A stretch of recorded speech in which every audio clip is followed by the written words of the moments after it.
Supreme court ने UGC के नए नियमों को रोक दिया है, यह कहते हुए कि आपके नियम अभी अस्पष्ट हैं, इन्हें प्रॉपर तरीके से अभी और लेकर वापस 17 तारीख मार्च में हमारे सामने आइए।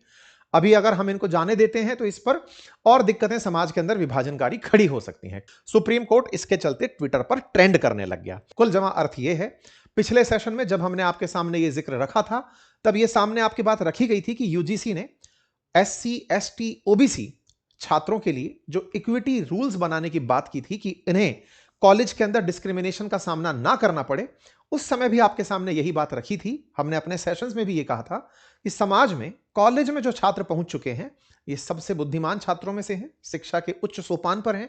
ऐसे में इनके बीच में अगर विभेदन बटा तो देश बहुत बुरी तरह पिछड़ेगा।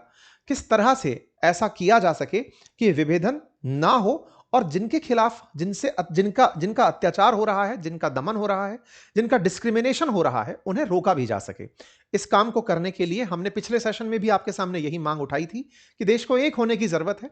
ऐसे समय में अगर हमारे देश में जनरल बनाम बाकी सारी कास्ट को काम कर दिया जाएगा तो हम सब एक होकर के देश को समृद्ध बनाने के लिए, विकसित अर्थव्यवस्था बनाने के लिए शायद ही आगे बढ़ पाए, क्योंकि कॉलेजेस ब्रेन्स को और ज्यादा उच्च दिशा देने की जगह बनती हैं। व्यक्ति अपने विशेष अधिकार का उपयोग करता है और वो आगे बढ़ता है। खैर, फिलहाल के लिए यूजीसी को सुप्रीम कोर्ट की तरफ से आदेश दे दिया गया है। हेडलाइन बनती है जहां पे सीजेआई सूर्यकांत जी और जस्टिस जय मल्ल्या जो बागची हैं, उन्होंने इस आदेश को दिया और कहा कि जो यूजीसी के नियम हैं वो काफी ज्यादा मिसयूज हो सकते हैं, स्पष्ट हैं, इसलिए उन्हें रोकना चाहिए। ऐसा कहते हुए सुप्रीम कोर्ट ने आदेश दे दिया। लेकिन बड़ा इंटरेस्टिंग बात यह है कि सुप्रीम कोर्ट जिस जगह कह रही है कि अगर हम इंटरवीन नहीं करेंगे तो यह सोसाइटी को बांट देगा। सुप्रीम कोर्ट जिन कानूनों को रोक रही है, जिन रूल्स को रोक रही है, सुप्रीम कोर्ट ने रोका, इसकी तारीफ होनी चाहिए। लेकिन सुप्रीम कोर्ट आपसे एक बहुत कॉमन प्यारा सा सवाल है, आप हमारे देश की सर्वोच्च न्यायालय हैं, आप संविधान को लागू कराने में अपनी महती भूमिका निभाती हैं, लेकिन माननीय न्यायाधीश महोदयों, आप जहां भी विराजते हैं, आपकी नजरों के सामने से ये नियम निकले थे, आप ही के आदेश पर ये यूजीसी ने नियम बनाए थे। और ये केवल एक वाकया नहीं है, आप अरावली के मामले पर भी ऐसे ही अपना फैसला देकर फिर उस पर रोक लगाए थे। माननीय न्यायालय, आपसे कुत्तों के मामले पर भी यही देखा गया था। इवन कुलदीप सेंगर के मामले में भी न्यायालय ने जब बेल दी तब न्यायालय रोक लगाती है, जब पब्लिक प्रेशर क्रिएट करती है।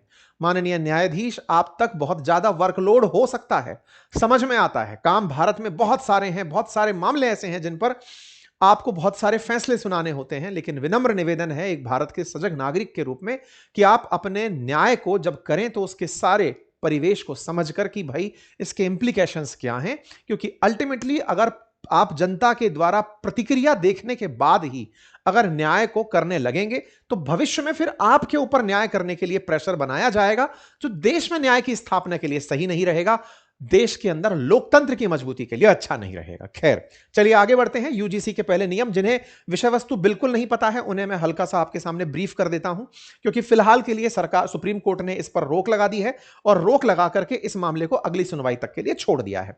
जिन्हें मामला बिल्कुल नहीं पता है उनके लिए डिटेल मामला हमने 24 जनवरी को किया था, आप जाकर कंप्लीट सुन सकते हैं, क्योंकि इसे सवर्ण समाज के द्वारा और फिर धीरे धीरे सभी समाज के द्वारा संयुक्त रूप से इसका विरोध होने लगा कि यह हमें तोड़ने वाला है, विभाजनकारी है। एक सबसे जरूरी बात और वो ये कि एक छोटा सा कार्य जो हम अक्सर आपसे रिक्वेस्ट करते हैं वो है चैनल को सब्सक्राइब करने का। मेरे प्यारे साथियों, जहां आप मुझे सुन रहे हैं उसके नीचे एक सब्सक्राइब का बटन दिया हुआ है, जिसे दबाने में कोई खर्च नहीं आता, आपका समय लगता है 2 सेकंड का, लेकिन आपकी ये 2 सेकंड की कीमत हमारे लिए हौसला बनती है।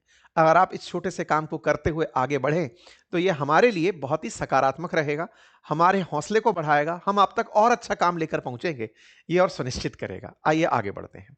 और डिस्क्रिमिनेशन में कोई ऐसा कार्य जो कि जानबूझकर किया गया हो, गैर जानबूझकर किया गया हो, अप्रत्यक्ष रूप से किया गया हो, स्ट्रक्चरल तरीके से कोई भेदभाव हो रहा हो, आपके सम्मान को ठेस पहुंचाई जा रही हो, किसी भी प्रकार की चीज कॉलेज में अगर आपको फील होती हो और आप ओबीसी, एससी, एसटी से आते हैं तो आप जनरल के खिलाफ शिकायत कर सकते हैं। अगर आप शिकायत करेंगे तो 24 घंटे के अंदर कमेटी बैठक करेगी, 15 वर्किंग डे में रिपोर्ट करेगी, 7 वर्किंग डे में उस पर एक्शन लेगी, और अगर आप उसके बाद भी संतुष्ट ना हो तो ऑम्बुड्समैन के पास जाकर आप अपनी शिकायत को कर सकते हैं।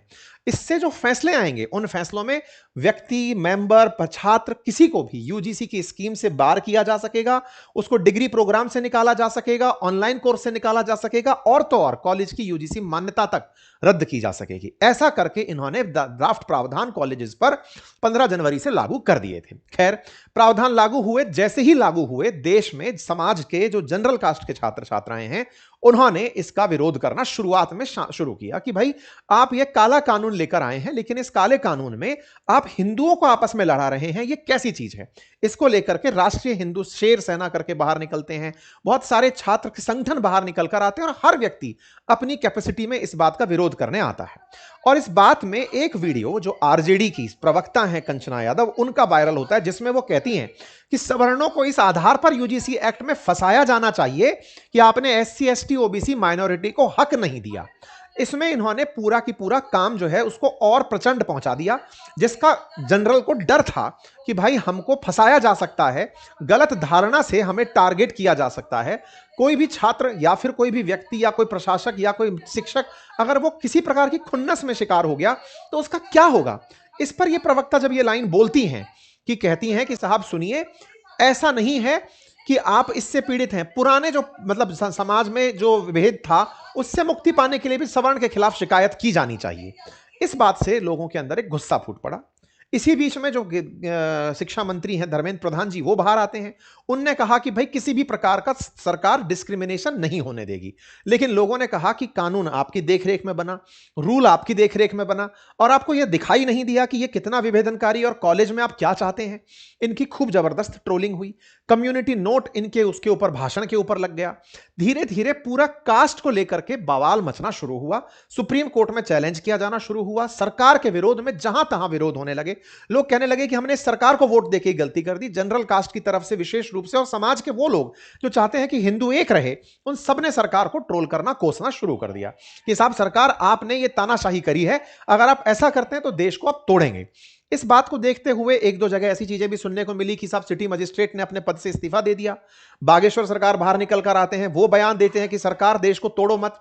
कवि कुमार विश्वास बाहर निकाल कर आते हैं कि साहब देश सरकार को तोड़ो मत। और तो और सबसे बड़ी बात निकल कर आती है कि साहब कसाब को तो पहले जांच कर किया गया फिर सजा दी गई, और सवर्ण को पहले सजा दी जाएगी फिर जांच की जाएगी। तो क्या सवर्ण जो है वो कसाब से भी ज्यादा खतरनाक हो गया है। देश में एक काफी बड़ा माहौल बना। इवन सरकार के भी कई पूर्व मंत्री इस पर निकलकर बयान देने आए, और हद तब हुई जब राष्ट्रपति महोदया द्वारा अपने 26 जनवरी के भाषण में, जब सरकार के द्वारा मतलब अभी बजट से पहले जब बात रखी गई 26 जनवरी के बाद में, उसमें इन्होंने सबकी बातें रखी लेकिन जनरल कास्ट शब्द यूज नहीं किया। तो फिर से कम्युनिटी नोट इनके भाषण पर भी लग गया कि साहब आपके द्वारा देश के अंदर देश के नागरिक बोलने से क्या बिगड़ जाता। देश के नागरिक क्या महिला, बच्चे, दलित ये सब नहीं है, आप जनरल को छोड़कर सबको देश का नागरिक कैसे मान रहे। खैर, खूब तरह से सरकार के विरोध में प्रदर्शन देश के विभिन्न कोनों में हुए। परिणाम स्वरूप सुप्रीम कोर्ट के सामने पीआईएल पहुंचती है, और सुप्रीम कोर्ट जो है वो इस पर अपनी बात को रख देती है। कहती है कि हमने जाति विहीन समाज की दिशा में अब तक जो कुछ भी हासिल किया, क्या आज हम उससे पीछे हटते हुए उल्टी दिशा में बढ़ रहे हैं।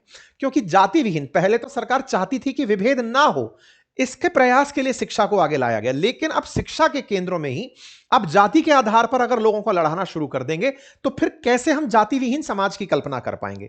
कोर्ट में जजेस ने इस बात को रखा, सरकार के सामने एडवोकेट्स ने अपनी मतलब जजेस के सामने एडवोकेट्स ने अपनी बात रखी, जिसमें इस बात को कहा गया कि आप डिस्क्रिमिनेशन में एससी एसटी और ओबीसी की बात कर रहे हैं, लेकिन कोई छात्र दक्षिण भारत से उत्तर भारत में आता है, उसके साथ डिस्क्रिमिनेशन हो जाए तो क्या कीजिएगा। कहीं पर रैगिंग हो रही है, वहां डिस्क्रिमिनेशन हो जाए तो क्या कीजिएगा। मतलब कुल मिलाकर के तमाम प्रकार के भेदभाव समाज में व्याप्त हैं, उनको आप कैसे आंसर करेंगे, आप जाति के आधार पर कैसे लड़ा सकते हैं। कुल मिलाकर वकीलों की दलीलें काम आई, सुप्रीम कोर्ट ने सबको ध्यान से सुना और केंद्र को नोटिस जारी करके कहा कि 19 मार्च को फिर से सुनवाई करेंगे, लेकिन तब तक के लिए इस मामले को रोक दिया गया है। हमने इसकी जानकारी आपको ट्वीट करके भी दे दी थी और कहा कि यह प्रावधान अस्पष्ट है और इसका दुरुपयोग की ज्यादा संभावना है, ऐसे में इन नियमों को दोबारा से ड्राफ्ट करें, तब तक के लिए इनका एग्जीक्यूशन स्थगित किया जा रहा है। बीजेपी के एक नेता जो कि पहले भी इस कारण से ट्रोल हो रहे थे, जब वो ये कह रहे थे कि इसी सरकार ने 10% ईडब्ल्यूएस को आरक्षण दिया था, भूल जाओगे, तो लोगों ने कहा कि आप पिछले काम को आज के काम से कैसे रिलेट कर रहे हैं। तो इन्होंने अपने ट्वीट में कहा कि सुप्रीम कोर्ट ने वही किया जो मैंने कहा, लोगों ने इनको इस पर पकड़ लिया। तो क्या सुप्रीम कोर्ट सांसद महोदय आपकी सुन रही है? ऐसे में खैर सत्ता पक्ष के साथ साथ समझदारी विपक्ष की भी कही जाएगी। प्रियंका चतुर्वेदी जी इस पर खुद निकलकर आगे आई और उन्होंने अपनी तरफ से लिखा कि सुप्रीम कोर्ट ने अच्छा फैसला लिया। मतलब यह पहला ऐसा मसला था जहां पर विपक्ष के नेता भी सत्ता पक्ष के साथ दिखाई दिए। टीएमसी के जो सांसद हैं वो भी सुप्रीम कोर्ट का फैसला समर्थन करते हुए नजर आए कि हां आपने अच्छा किया, अदरवाइज समाज टूटता। इवन दलित नेता के रूप में जानी जाने वाली मायावती जी इस पर बाहर आई और उन्होंने कहा कि यूजीसी आपको पहले से ही सोचना चाहिए था कि समाज में किसी प्रकार का विभेदन ना हो। सुप्रीम कोर्ट ने जो किया वो अच्छा किया। कुल मिलाकर के देश के नेताओं में एक सकारात्मक भूमिका निभाई कि समाज को तोड़ने वाले विभाजनकारी नियम ना हो। खैर, दक्षिण के नेता जो एमके स्टालिन हैं, उन्होंने फिर से इन नियमों का विरोध किया है। उनकी राजनीति दलित वोट के आधार पर ज्यादा अच्छे से चल रही होगी। खैर, सुप्रीम कोर्ट ने यूजीसी को लेकर जो फिलहाल नियम दिए, इनकी तारीफ होनी चाहिए। लेकिन फिलहाल सवाल सबसे बड़ा उससे ऊपर है, वो ये कि माननीय ये स्थिति आती ही क्यों है? आपके नियमों को आपने कहा, फिर आपने लागू किया, फिर पलट दिया। आपने फिर इस तरह की स्थिति बनाई। कल को आप प्रेशर में काम करने लगेंगे। आपने अरावली की परिभाषा दी थी, जब जनता का प्रेशर बढ़ने लगा आप फिर पलट गए। आपने दिल्ली के प्रदूषण, इस पर हमने खूब ज्यादा जानकारी आप लोगों के साथ साझा की। और तो और ये एमएलए वाला उन्नाव का सेंगर का जो मामला था, इस मामले में भी कोर्ट को पलटना पड़ा। सुप्रीम कोर्ट से रिक्वेस्ट यही रहेगी समस्त भारतीयों की कि कृपया करके न्याय केवल शब्दों में ना हो, होता हुआ दिखे। समस्त भारतीय आपसे रिक्वेस्ट करते हैं कि कृपया करके आप जब गाइडलाइंस बनाएं या जो भी आपकी तरफ से समाज को प्रभावित करने वाले नियम हैं, उनको प्रॉपर तरीके से, आपके पास विद्वान लोगों की पूरी फौज है, उनसे उनका अध्ययन करवाएं, ताकि किसी प्रकार से देश के अंदर कानून व्यवस्था बिगड़े ना, देश की एकता ना बिगड़े, देश संयुक्त रूप से देश को विकसित भारत की तरफ ले जाने में मदद मिले। फिलहाल के लिए इतना ही। बाकी उम्मीद करता हूं कि आप समस्त भारतीय एकता के साथ आगे बढ़ेंगे। चैनल पर नए हैं तो सब्सक्राइब कीजिए, साथियों के साथ साझा कीजिए।